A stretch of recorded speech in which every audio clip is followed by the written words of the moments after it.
really looked at your house and realized how really dirty it is, and like you've looked around, you see the mess that you've made, and you're really trying to get ahead of yourself and trying to get on top of the mess and clean, you realize that you just don't like to clean your own house.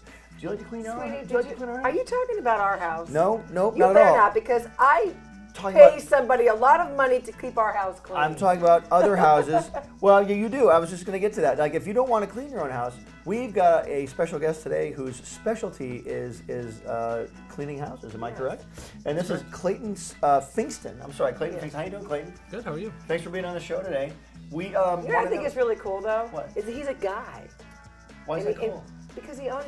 It's very cool you're a guy. I'm a guy. It's so cool we're guys. Because he owns a cleaning, like a house cleaning service, and you don't find too many guys. Well, contrary to popular belief, men are very clean. Okay, wait, hold it. A lot of women. And okay, men so are Clayton, clean now he actually does clean our house. But what I say to you when I met you, it was him and 3 other guys, and I went, "You guys are guys, like." You know what? We'd had a bevy of women come in and clean our house before. We had like some house cleaners. So we have a sizable house, and it's a nice house. But we always had like cleaning women come in, and I guess she's a little shocked, like, wow, a man's gonna actually. You know that we have not let Clayton talk at all. I know. Anyway. Well, the thing is with it's really interesting because with guys cleaning the house versus women, which we have a mix, we have both male and female employees. We can do things as men. I have some customers that have us move heavy furniture. Some women can't do that. Move furniture and things up and down stairs. We can lift things easier. The women that can move heavy furniture are very scared. They're frightened. Yeah, keep going. Sorry. But yeah, it's I haven't really gotten a lot of pushback from my customers about it, and it was a concern for me in the beginning because most people think cleaning is a cleaning lady. But yeah, I mean, it hasn't really been a challenge, and I'm really thankful and glad that people are accepting of that, and I really. Well, no, I just know that now I don't know of all men because I've only been married to one, but I know when I say to him, like he'll say, "Watch your step." That we're not very detail oriented. No, they're not. And it's like if he says, "Sweetie, where's my whatever?" And I go, "Oh, it's right there." No, it's not. I looked all over it. It's not there. Yes, it is. No, Julianne, I dare you to come in here and find it. And it's like sitting right there. It's really it's weird. I don't know when that kicked in either. That was like I was fine for a while. I think it's because I got married to her. That's what happened. When you get married, you lose all sense of direction. You just you suddenly have to depend on someone else for a lot of things. Hey, Clayton. So, what made you want to get into the business of house cleaning? Well, doing this type of business, I actually did a lot of poking around and find a business that wasn't incredibly financially draining, something that I could start easily. Not a lot of overhead. Exactly. Yeah. And this type of business really is a very easy business to start. Vacuum cleaner, mop. Yeah, I mean the logistics of it's very simple. People call, they want to know about our service, they want to know some small details. Oh, how do you do this? How do you do that? As compared to what they've experienced before, maybe they haven't experienced anything. And it's a very simple service. The details and making sure that we always take care of the customer's needs and quality control, of course, is an issue. But the reason I got into this business was because I actually started looking around, and I found an article in Forbes magazine, Fortune magazine, which was talking about the top 5 industries that are going to outlast the recession. Number 1 was information technology. The number 3 was healthcare, and number 2, right in between them, was janitorial services. So I figured if it's right up there with those other 2 industries, that speaks a lot. Because no matter what happens in the economy or what happens in the world, people always need someone to clean up after them. Americans now are working harder and harder to make ends meet, and family time is important.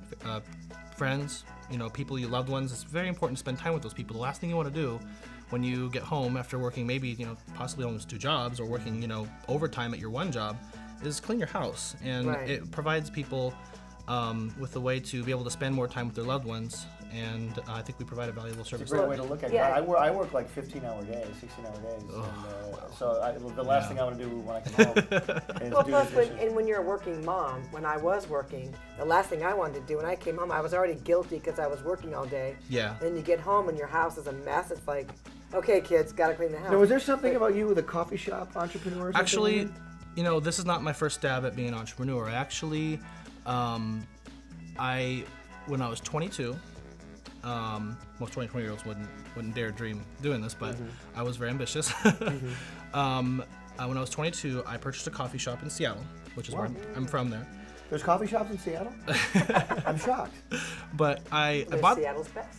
I bought the coffee shop, and it was a business that was kind of I thought it was a failing business because there was construction in the area. The place's customer base was declining because of it. When I purchased the place, I purchased it because it was very inexpensive. I had ideas already just sitting at the place, and the construction was finished. It was pretty much done. The lady wanted to get out of her business. Okay. She wanted to move on to do some baking and something else. So I saw opportunity. I bought it. And the problem is because I was doing everything on my own and I wanted to have complete control and yeah, this is my baby. I'm gonna take care of it. I didn't do my due diligence. And what happened was, like a lot of entrepreneurs, their first thing they stab at sometimes doesn't go the way they planned. Right. Well, the coffee shop that I owned was on a strip mall with an anchor store, which was an Albertsons. And the Albertsons closed. Oh no.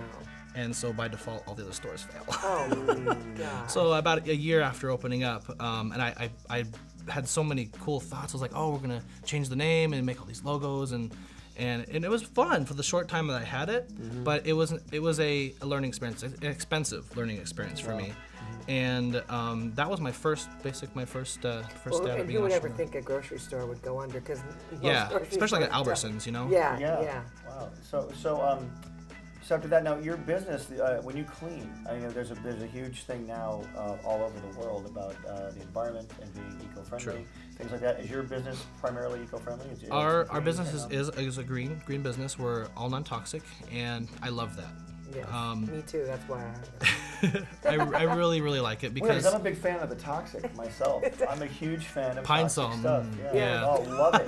Yeah. No, it's something that I'm a huge concern about because when I was growing up, my grandmother, she'd always clean the house, and a lot, and I just couldn't understand the ammonia and the bleach and the Pine Sol and all this stuff. And Yeah, it just what's clean about smelled that? gross. It didn't seem right to me. Hey, your grandmother was a really old lady. She made it a long time. Well, and back in the 50s, they had the campaigns of cleaning and Lysol and all this stuff, and kind of almost making people be afraid. Oh, there's germs everywhere. You got to kill them. Yes. You got to kill the germs. And yeah, there's some there, but it's not as dangerous as some people think. It's like weird. Like these days, you even go into the supermarket, they give you little wipes for your carts anymore. It's Yeah. almost like we're too clean. I know almost your becoming- body's not building up any Yeah. defense anymore. Well, no, true. that is true. After a while, I mean, you have to have your body has to come in contact with some kind of germs to be able to. We're creating fight super it off, bacteria. And We're all not this saying leave stuff. our house Yeah. dirty though. We're not saying make our house No, dirty. no. There's a difference between dirty and germy, but So now, how has been? You've been 3 years in 3 years, business. yes. So how was your first year? I was really surprised. Our first year as a new green business, I think we did 106 customers and over 460 appointments our first year. That's Wow. awesome. I was very surprised, very happy, and we did about double the second year. Now, is this your sole income? Yes, Oh, okay. yes, and I'm, with green, it's something that it's a lifestyle for a lot of people now. People Especially are in becoming LA. more. Yeah. Especially in like San Francisco, a lot of the bigger cities, Seattle as well, but they're really paying more attention to what they're putting in their bodies and their homes, and I think that's important. Yes, really important. absolutely. Now, I want you to look at the camera and tell other people out there. That are entrepreneurs, That are budding entrepreneurs. entrepreneurs that Yes. want to get into something on their own. One final tip, one piece of advice. Well, a couple things I can say is, don't go at it alone if you don't have to.